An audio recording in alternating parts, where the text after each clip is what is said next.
For as long as humans have looked up at the night sky, we have dreamed.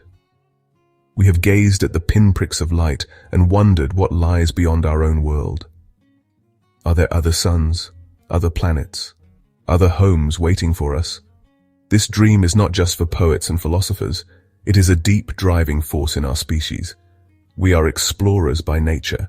We crossed oceans, we climbed mountains, and we even stepped foot on our own moon. Now our gaze is fixed on a much bigger prize. We are looking at our neighbors in the solar system, like Mars, and thinking about the next great leap for humanity. This is the dream of terraforming. Terraforming is a word that sounds like it comes straight from a science fiction story, and in many ways it does. The idea is simple, but the task is immense. It means taking another planet, a cold, barren, and lifeless rock, and transforming it. We would change its atmosphere, warm its surface, and introduce water. The goal is to make another world into a second Earth. Our rovers on Mars are drilling into the soil, searching for clues. Our telescopes are peering at planets orbiting other stars. We are looking for signs of life, not necessarily little green men or advanced civilizations. We are looking for something much simpler, but just as significant. We are searching for microbes, tiny, single-celled organisms that could be hiding beneath the surface or in underground oceans. Here on Earth, we have found life in the most extreme places imaginable. We have found it in volcanic vents deep beneath the sea, in frozen Antarctic deserts, and in rocks miles below the ground. Life is tough. It is resilient. If it can survive in these harsh environments on our own planet, why not on others? This realization changes everything. The red dust of Mars might hold secrets we are only just beginning to comprehend. This means we must be very careful. Before we start pumping gases into the Martian atmosphere or melting its polar ice caps, we have to be sure. Is the planet truly lifeless? The presence of even the simplest bacteria would be one of the most important discoveries in human history. It would prove that life is not unique to Earth. It would mean that the universe is not a sterile void, but is teeming with biological potential. The discovery of any form of life, no matter how small, would create a huge ethical problem. It would turn our dream of a new Earth into a moral minefield.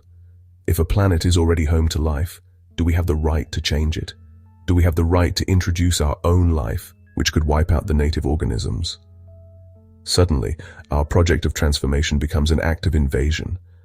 The first and most powerful argument for terraforming is rooted in our most basic instinct: survival. Humanity, with all its culture, knowledge, and potential, currently lives on a single fragile planet. We are vulnerable. A single catastrophic event could wipe out our entire species. Spreading to another planet is the ultimate insurance policy. It would transform us from a fragile single-world species into a resilient multi-planetary one. Another compelling argument moves beyond survival and into the realm of moral philosophy. It centers on the unique value of consciousness. As far as we know, humans are the only beings in the universe capable of self-awareness, abstract thought, and deep reflection. Many philosophers and scientists argue that consciousness is the most precious and significant phenomenon in the universe. If this is true, then we may not just have a right, but a moral obligation to preserve and spread this spark of awareness. The case for terraforming can also be framed as an act of cosmic creation. We often see it through the lens of what we might destroy, but it is equally valid to see it through the lens of what we would build. We would be taking a world that is essentially dead and breathing life into it, turning it into a vibrant, self-sustaining ecosystem. This is not destruction, it is genesis. The strongest argument against terraforming a world with life is a deeply ethical one. It is the idea that we have a moral duty not to interfere. This principle suggests that we should observe and protect, but never contaminate or alter another world's biosphere. This means that alien life, no matter how simple, has a right to exist for its own sake, not just for what it can do for us. It has its own evolutionary path, its own story that began billions of years ago. One of the most compelling arguments against terraforming a living world isn't really about abstract ethics, but about the loss of knowledge. If we find life on another planet, it would represent a second genesis, a second separate example of biology in the universe. To destroy this second genesis just for the sake of creating a new home would be an act of cosmic vandalism, kind of like burning down the only other library in the universe. Our history here on Earth is packed with examples of what happens when we interfere with ecosystems we don't fully understand. Time and time again, we've introduced a new species to an environment with the best intentions, only to watch it turn into an invasive plague. Now just imagine making a similar mistake on an entirely different planet. The risks are magnified 1,000 times over. We'd be conducting the largest, most irreversible experiment in history, with no control group and absolutely no way to hit undo. Science fiction has long been the laboratory where we can explore our biggest ideas and greatest fears. One of the most famous examples is Kim Stanley Robinson's Mars trilogy. This epic series explores the terraforming of Mars as a fierce political and philosophical battle between those who want to create a new Earth and those who want to preserve the planet's stark, red beauty.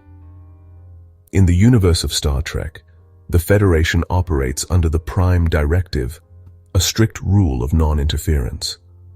The struggles of starship captains to uphold this directive serve as moral fables, teaching us that true advancement is measured by our wisdom to leave worlds alone. We do not need to look to the stars for lessons on the dangers of exploration and settlement. The age of exploration, when European powers sailed to continents that were new to them, is a story of discovery and progress, but also conquest, destruction, and tragic misunderstanding. This historical parallel is chillingly relevant to the debate over terraforming.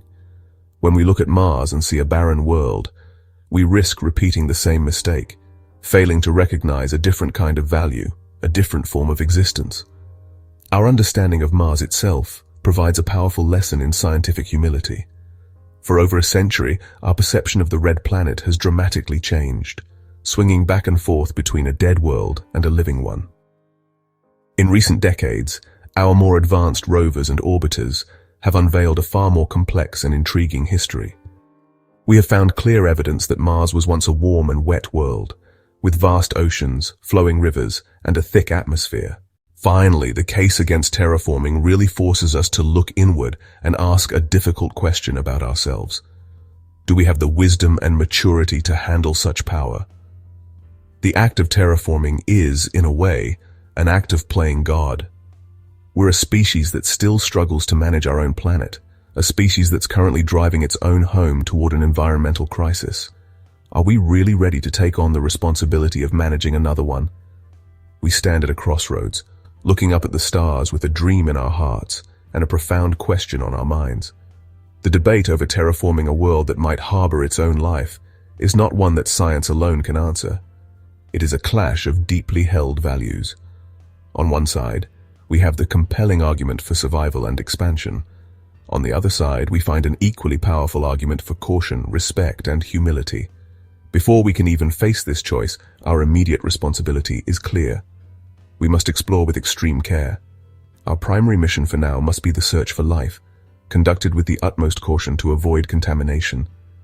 The decision cannot be rushed.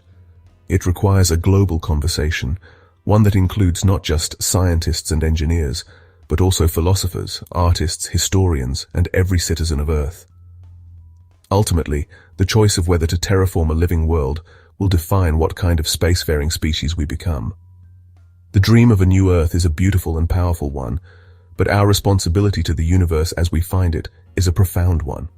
How we choose to balance that dream against that responsibility will be the ultimate test of our humanity, a choice that will write our character into the history of the cosmos itself.